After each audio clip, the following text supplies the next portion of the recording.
Hello, everybody. Evan Lazar Alex Barth, Tuesday edition of the Patriots Beat Podcast. Breaking news on this Tuesday, Alex. Never a dull moment in the NFL offseason. So we're going to cut in right here with some breaking news as Patriots wide receiver N'Keal Harry has formally requested a trade from the team. This coming through his agent and Mike Garafolo of NFL Network here just about an hour or so ago, Alex. And we're going to get into some initial reactions, just overall reactions to this news, what the Patriots might be able to get in return for N'Keal Harry, who has again formally requested a trade from the Patriots. And back when they drafted Harry in 2019, Alex, it felt like a round hole in a square peg in a certain way. And you kind of knew that he was going to have a very specific plan in place for him to succeed here, because he was not going to be Julian Edelman, Wes Welker, Deion Branch, Troy Brown, that type of wide receiver that was going to win with route running precision and efficiency and quick breaks and separation ability and all that kind of stuff. This was a true downfield receiver that needed to flourish in a vertical type of route tree. And the Patriots had to be very specific with how they were going to use him. It never felt like they were able to get to that point.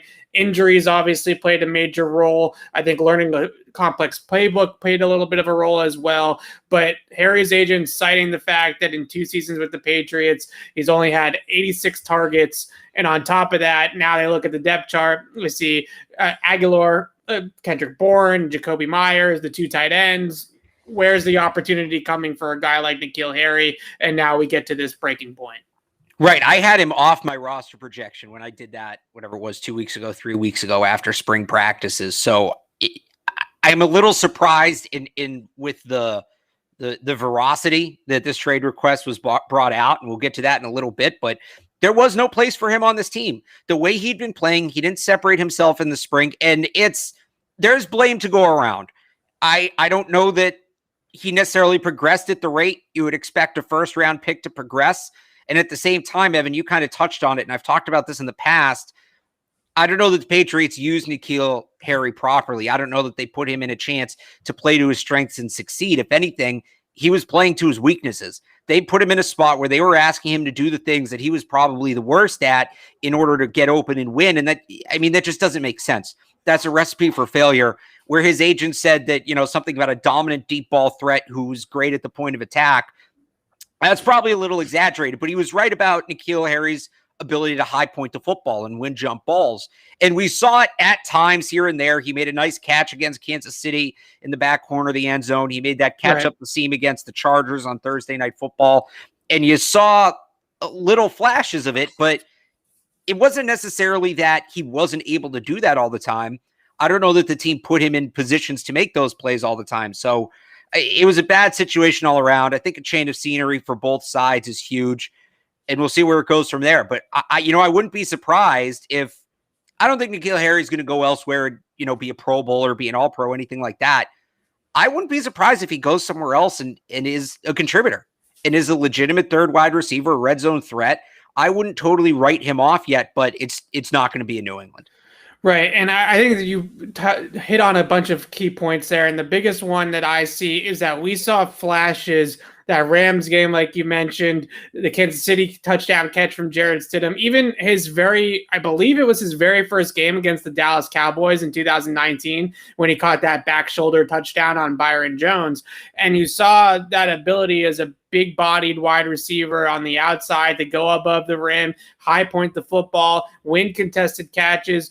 But the problem is that was never been high volume position for the Patriots, right? Someone that is going to go and win those jump balls has never been something that the Patriots have really featured a whole lot. Now, Gronk certainly did that in his prime, but that's Rob Gronkowski, right? That's a different animal in itself, and Gronk brought a lot of other things to the table as well. So that being the only thing.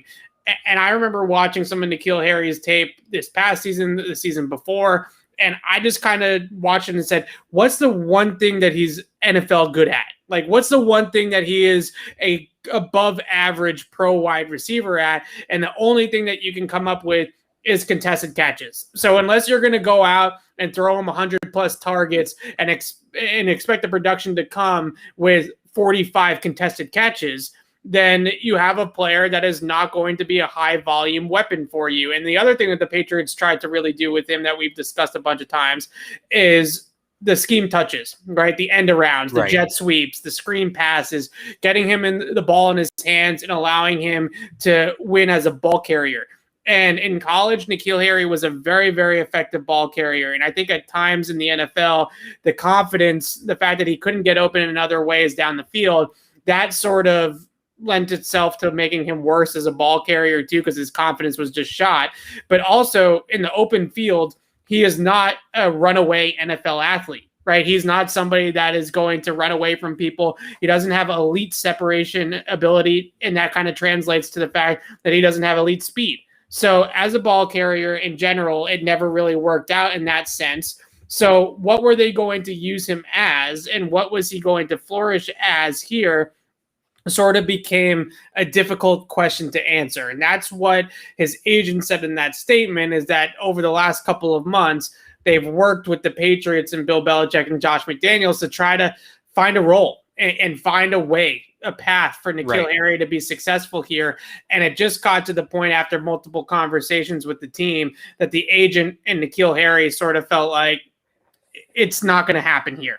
And I think we've been saying this for a while. We've sort of written this off, I would say last season, really, that it wasn't going to happen here. But now we formally get the trade request from N'Keal Harry. And the one last thing about the contested catch thing, you sign Hunter Henry, you sign Jonnu Smith, you expect those guys to now be your red zone contested catch receivers and targets. So where are the targets? Where is the opportunity for N'Keal Harry? Probably not here anymore. Alex, we can get into a little bit now what the Patriots might be looking for in a trade, what they might get back in compensation for N'Keal Harry.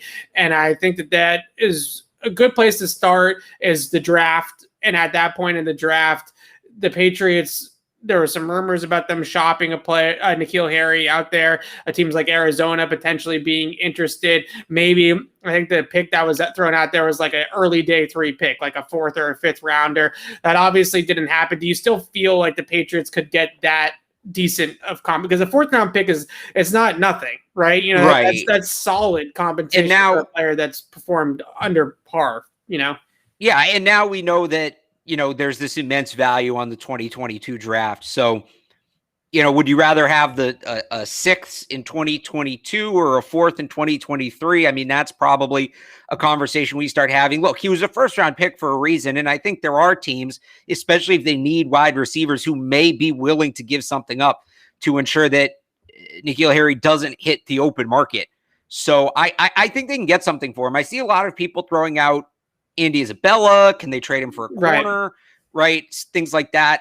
I don't know that that's what the Patriots are looking to do. I don't think they'd be completely against a player for player trade if somebody came along and wowed them. But part of the reason this is happening is there's no room on the roster for N'Keal Harry. Are you going to get a player that is suddenly a lock to make the roster? I don't think you're getting a roster lock for N'Keal Harry. So, you know, it maybe if you think Andy Isabella, I'll use him as the example, is a lock to make the Patriots roster, then yeah, you consider that trade. If not, would you rather have a player who you might end up cutting anyway, or you get, even if it is a 5th, the 6th round pick outside of the top 200, but you get to pick your own guy, you have 4 years of team control, and you're bringing him in a year or two down the road when the roster composition is different and maybe you have more room on the roster. So I don't see the player for player trade. I just don't think that's what the situation is going to be. I think they're going to do their best to recoup a pick. I'm thinking it's going to be 2023 with how much teams are valuing 2022. I think they'll try to get, if they can, because the report during the draft this year was a 4th round pick. I think they'll try to get a 4th or a 5th in 2023. And then either you have that pick and you can make it, or it helps you trade up in 2022. So that's kind of where I'm looking. And I think there are some teams that would be interested. I know we can get into maybe specifics, but I think it's much more likely to be player for pick than player for player. Right. So the one thing I want to mention is a lot of people in the chat, and I know people are going to talk about this in general, that N'Keal Harry is not worth a bag of footballs to anybody, right? That they'll be lucky to get any sort of compensation for him. But the one thing that I think is important with this trade, I'm not saying that the Patriots are going to get a 2nd round pick for him. Obviously, it's not going to be very big compensation, but you have to take the player and project him into a different system. Right. You're not taking the Patriots, N'Keal Harry, and saying a team is interested in that player. What you're doing is you're hoping, again, it's a hope, but you're hoping that a team was very high on N'Keal Harry in the draft, sees how they can use him specifically even 2 years later, and you can get a trade with a team that's maybe a little bit more of a vertical-based passing offense or a simplified passing offense. And that's why I think Arizona has come up, because I actually think it's N'Keal's camp that's putting Arizona out there. Yeah. Because it's an air raid routes with Cliff Kingsbury, and it's a very simplified system where he's just going to be asked to run up the field. Right, he's going to be asked to run in the straight line out game. And that is something that N'Keal Harry can get behind. On top of that, with Arizona, they don't move their wide receivers around the formation a whole lot, right? You got a left wide receiver and you got a right wide receiver. So you're not worrying about different alignments, different route trees, different spacing, all that kind of, you're not worrying about all that in Arizona. It's get up the field, one-on-one, get open vertically, win above the rim, win on a deep ball from Kyler Murray, those types of things. So a team like Arizona, a team like maybe Seattle's another name I've thrown out there just because of their type of offense. And just in general, a team that throws the football down the field more and wants to be more of a vertical-based attack and use their wide receivers in that way are potentially going to look at N'Keal Harry a little bit differently than a team like the Patriots that predicate themselves on a timing, rhythm. All the things that we've talked about with Cam Newton versus Mac Jones kind of apply to N'Keal Harry with the Patriots as well, with the type of offense that they run. So I won't say that the Patriots are going to get big time compensation back for N'Keal Harry, but I do think there is a chance that another team looks at him and says, we think that he's a different player. Right. We think he should be used differently. We think that he has a different role here, and we're maybe not going to get a first round pick out of him, but we're going to get a serviceable NFL wide receiver out of him, a little bit different than what we have seen here with the Patriots. So with all that being said, I do think a fourth or a fifth round pick is potentially on the table. I wouldn't completely rule out a player for player swap if it benefits both sides. I think that can make a whole lot of sense. And you look at it and see, okay, I was just scouring our labs to look at cornerback depth charts, right? Like if you can trade N'Keal Harry for a disgruntled corner, that would probably be the one position where I think it's the most likely. Like, I don't think they're trading him for wide receiver. If they trade him, I think it's for a corner, maybe a safety. Right, and you get a player. Let's say a system change is going down, right? And they're going from more of a man-heavy system to now they're going to play more zone-heavy stuff. And that, I think, could be beneficial for both sides, right? They move a corner that's really a man corner, and they move him out of their zone system, and they put a player like N'Keal Harry that fits their offensive system. Or maybe there's a recent draft pick like N'Keal Harry at corner who's been a bust for the team that he's been on, and they want to move on and kind of swap failed first rounders or failed, top 50 players and go that direction. So I think those are possibilities. But I think mainly what the Patriots are going to end up having to do is probably give up a little bit too much in that type of package, depending on who the player coming back is. Like, would you tack on a pick to N'Keal Harry to get a better player back, I guess is the question I'm asking. At corner, maybe. Again, it's got to be somebody who's a roster lock. And I mean, you brought up a good point before. I just want to go back about, you got to recognize the player for what he could be, not what he is when you're talking about a trade. Right. That's what the Patriots have done for years. The Patriots have won Super Bowls on that concept, right? They gave up, what was it, a 5th round pick, a 6th round pick for Kyle Van Noy, who had struggled for a year and a half in Detroit because he wasn't being used right. They were playing him out of position. He wasn't playing to his strengths. He comes to New England. They found a better plan for him. He obviously turns into the player he is now. You're hoping another team identifies N'Keal Harry in that way. I wrote down a couple teams here that I'm looking at, and this is mostly for a pick. I don't think any of these would be player for player, but just that I find interesting. You mentioned Arizona. I think Washington as well, because they were brought up during free agency as a potential landing spot. I think you have to include Houston. They seem to be accumulating former Patriots. They did draft Nico Collins, who's a very similar player to N'Keal Harry, so we know they want those types of wide receivers. And also the Nick Caserio angle. Harry, make no mistake about it, Nick Caserio was a big N'Keal Harry guy. Right? Yeah. Like that was in a lot of ways, I would say, the pick where it kind of all went awry is that Nick Caserio and Bill Belichick we're both very high on N'Keal Harry because of their experiences with N'Keal Harry in the top 30 visit and things of that nature. The scouts had a much different ranking on their board of the wide receivers than Caserio and Belichick did. They went with their gut and they picked N'Keal Harry, and that's why we're here. So Nick Caserio is a big N'Keal Harry guy. So if there's somebody on Houston's roster that maybe the Patriots like, that's a definite possibility, I would say. So I'll add 3 more. These are kind of longer shots here. The New York Giants, you have the Joe Judge connection. On top of that, the Giants did sign Kelvin Benjamin a couple weeks ago. So again, I'm not saying N'Keal Harry's Kelvin Benjamin, but there's a prototype there. So maybe that, and they don't have a ton. They have a lot of wide receiver depth.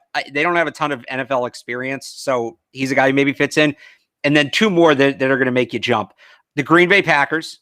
Yeah, Green Bay's an interesting one. You know, we've heard that Aaron Rodgers is upset. They don't give him first-round wide receivers. Here's a first-round wide receiver to bring in. And then the other one's the Kansas City Chiefs. They lost Sammy Watkins. They don't really have – most of their receivers are like smaller, quicker, shiftier guys, and that's their system, and that works. But you want one bigger jump ball guy, and I know they have Travis Kelce, but if they want to prevent, Travis Kelce going up and getting knocked around by safeties in the red zone, N'Keal Harry would be a solid alternative. You don't have to play him a ton. He also played well against the Chiefs. That was one of his better games, was against the Chiefs last year. So they have solid tape on him. I don't know if the Chiefs would trade for N'Keal Harry, but if it did get to the point where he got cut, I would not be shocked to see them maybe, inquiring and making that call and seeing if they could bring him in. Yeah, I actually like the Green Bay idea a little bit too, because on top of all the stuff with Aaron Rodgers that's going on, Devontae Adams is coming up to free agency as well, and he wants a new deal, and he already put it out there that he would be interested in potentially reuniting with Derek Carr, his college quarterback, and it just seems like there's some things awry in Green Bay right now between all those guys. And on top of that, their depth chart behind Devontae Adams is a little bit thin at the position. They do have some corners there in Green Bay. They obviously drafted Jair Alexander and Eric Stokes in this past draft, and they already had some good corners already. So it was kind of like they added to a position of strength with the Eric Stokes pick. So maybe, I always saw a guy like Josh Jackson as kind of a zone corner, but maybe the Patriots like his man traits. He does have some length and some ability to play some press man. So maybe they like some of his man traits, and they could get a player like that who has been was an early round draft pick in Green Bay that hasn't exactly panned out yet for them either. So talking about that sort of idea. But when you look at some of these teams, and again, it comes back to what I was saying earlier, it has to be a system that is going to use N'Keal Harry properly and envisions N'Keal Harry in that way. And Aaron Rodgers is the type of guy, obviously he likes to throw the football down the field. He's going to throw to covered receivers at times, right? When he's in that scramble drill mode and just wants to toss one up to somebody down the field. I definitely see that being potentially a fit there as well. I love the Houston angle because Nick Caserio is. You just have to. It's due diligence at this point to include them on this sort of list. So yeah, exactly. Yeah. And it just, again, I know Nick Caserio was a N'Keal Harry, someone that pounded the table for N'Keal Harry at the time of the draft in 2019. So I do think that we could see some sort of viable trade between those two teams for N'Keal Harry. And before we wrap this up, Alex, we can also take some of these, a lot of Andy Isabella in the chat, as you might expect with something like this. Yeah.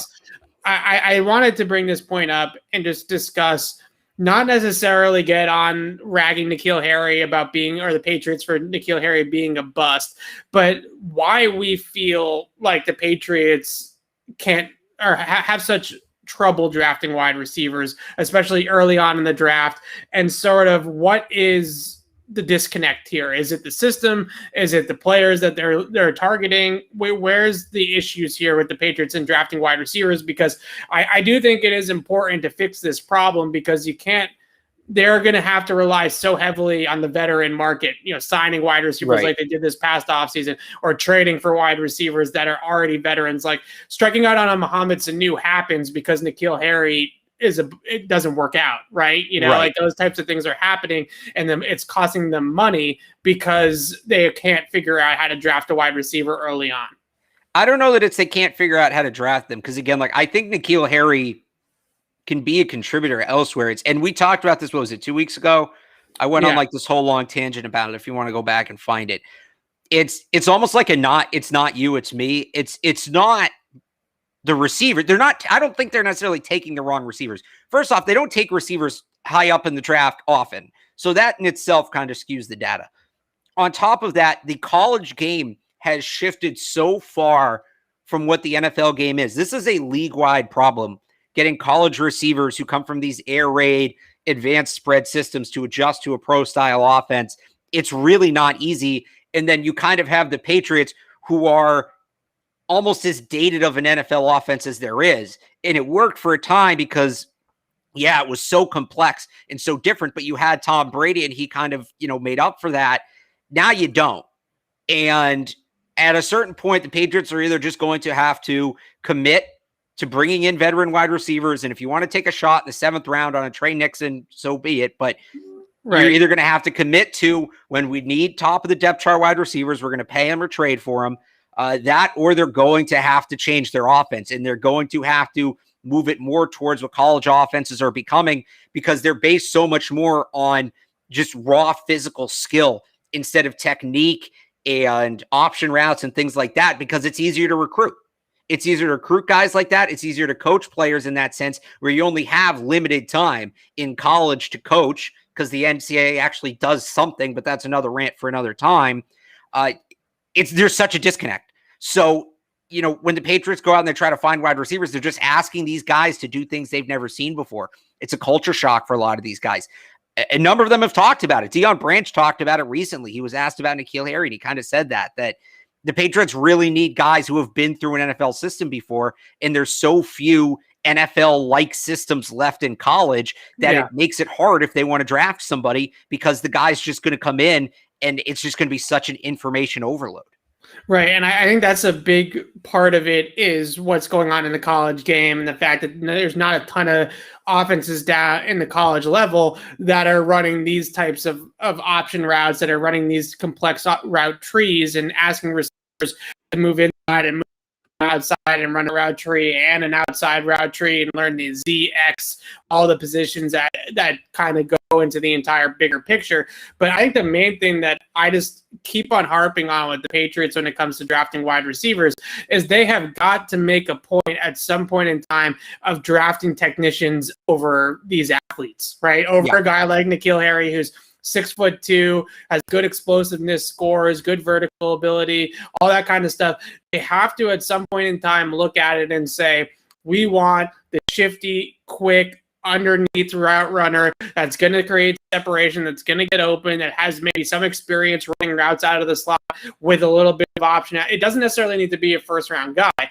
but at some point in time, the players like Terry McLaurin, the players like Deebo Samuel, the players like these types of players that are more technically refined, that are quicker than they are fast, that are all these types of things. And you have to look at sort of the good picks, right? Deion Branch is, I think, a great place to start. Even a guy like Julian Edelman, who wasn't a wide receiver in college, what were the skills that got them to be productive in this system? Well, I mean, draft those skills. The guy you're describing, those guys are so few and far between, because now, to go back what I was saying before, okay, colleges are running these kind of offense, so now high schools are coaching their kids to play college ball. So, and those guys have been there. I agree with you. This isn't to give them a pass, right? Terry McLaurin was there.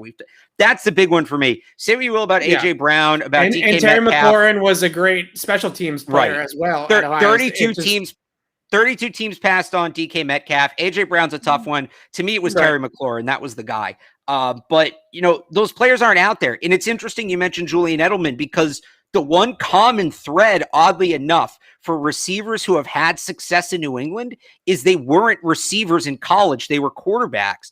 Two of their best receivers over the last few years in Julian Edelman and Jacoby Myers were quarterbacks. We'll see what happens with Gunner, who's a converted corner. Guys who have seen the position from a different point of view seem to be able to grasp it better in New England. That's why, so the player you just described, if I'm looking at the last draft, this most recent one, if they'd wanted to take a wide receiver, I would have looked at Kadarius Toney, converted college quarterback. if that's what they're going to do, if they're going to keep the offense the way it is, I think that's something that they should, and we following the team should put a ton of stock in. Has this guy always been a wide receiver, or did he play another position? I think that there's a thread there, and I think it makes a difference.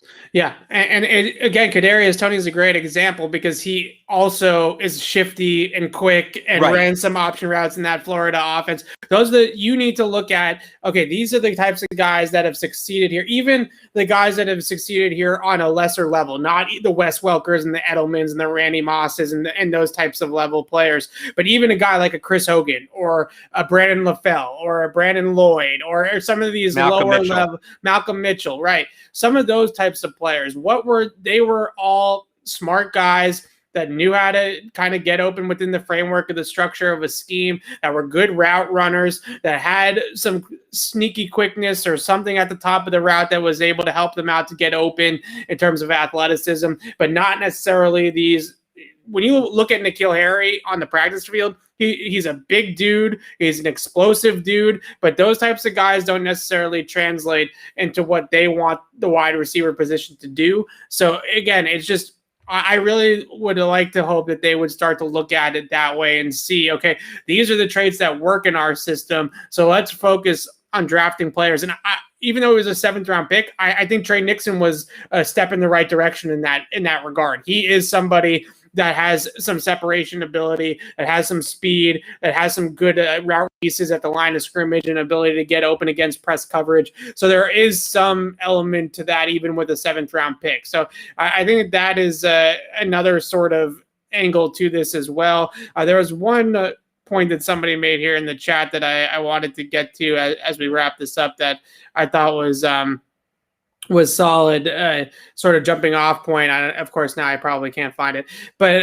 I think a lot of Andy Isabella, Alex, in the chat. Is Andy Isabella making this team right now? What does Andy Isabella give you that you don't already get from Jacoby Myers and Kendrick Bourne? Yeah, that's a good question. If you're going to trade N'Keal Harry for Evan, just as you find this, I'll go on this rant. If you're going to trade N'Keal Harry for a player who's not going to make the team, what's the point? There's still dead money. It's no different than cutting him. If you get a pick, you actually have a shot at getting somebody who's going to contribute. That should be the goal here. Get somebody back who's going to contribute, even if they're not going to contribute this year.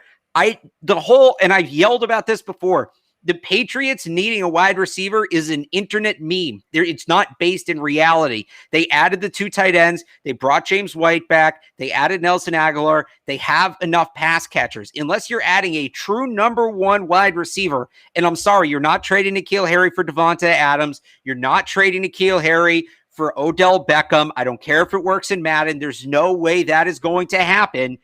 Adding an Andy Isabella, adding a Hunter Renfrow, I'm seeing in the comments, Jamison Crowder, who I am a huge fan of, especially for the Patriots. Adding a Jamison Crowder doesn't help this team because that guy is going to end up playing about 15 to 20% of the snaps. He's not going to make a difference. And I'm not saying that the 5th-round pick you get in 2023 back for N'Keal Harry will be a difference maker, but there's a better chance that pick turns into somehow, whether you trade it, whether you make the pick one way or the other, there's a better chance that pick turns into a contributor than Andy Isabella does when you probably just end up cutting him. Right. All right. So I couldn't find the exact question, but I remember now what the general idea was. Now, just to wrap it up, what's the team that you think would be the best fit for N'Keal Harry moving forward? You know, what team do you think, if you're N'Keal Harry and his agent, where do you want to go? Probably Green Bay or Arizona. I think if I can get to one of those, or Kansas City, because I had them on my list too. I think if you're a wide receiver in general, you end up in Kansas City, you're in good shape because you're playing with Patrick Mahomes. I think Green Bay is a good chance just because you're playing with Rodgers and the jump ball thing in Arizona. I'll actually throw Houston on there too, just because you're going to get playing time. I don't know if there's a ton of teams where he's guaranteed playing time. He might be guaranteed a roster spot, but he might get buried. He's going to play in Houston, and he has 1 year left on his deal, 2 years left on his deal.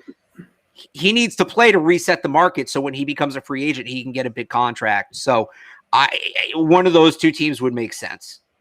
The team for me, if I'm N'Keal Harry, is still Arizona. I feel like that's the best systemic fit for him in terms of simplified offense. They're going to run a lot of vertical elements to their passing game.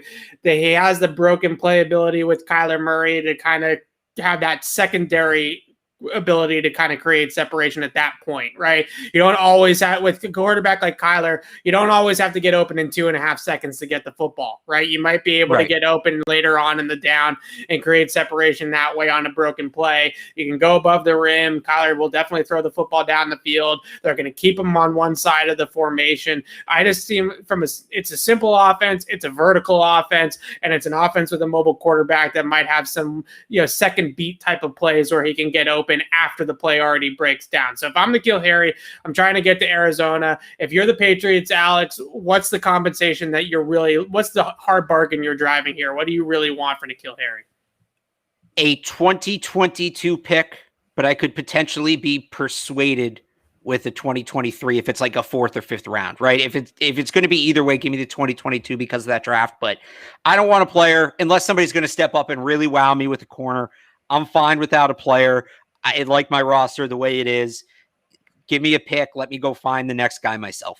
Yeah, I would say a 4th round pick. I know that sounds crazy to some people, but I actually really think that is possible from a team that looks at N'Keal Harry 2 years ago. And it could also it could potentially be a pick swap too, where it's N'Keal and a 6 for a 4th, something like that. Right. Yeah, something like that. I think that's a possibility. And the Patriots will probably try to get something like that at first before they sort of move on to lesser deals.